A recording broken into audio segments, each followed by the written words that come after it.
दोस्तों वीडियो पूरा देखिएगा और दूसरे डॉग देख के हंसने लगते हैं उस डॉग को, तभी वो डॉग बैठ के सोचने लगता है और रोने लगता है। उसके बाद एक दुकान में आता है काम करने के लिए डॉग। उसके बाद डॉग को पैसे मिलता है उसके मेहनत का। उसके बाद ये क्या कर रहा है डॉग, देखिए जूते के दुकान पे काम कर रहा है, जूता बेच रहा है।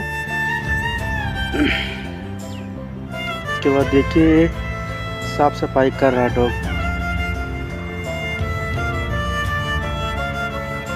डॉग खुश हो गया, ढेर सारा डॉग को पैसे मिला और पहुंच गया एक अच्छे से गुड्डे की दुकान पे। और देखिए शेयर लिया। देखिए जो डॉग देख के हंस रहे थे वो चौंके।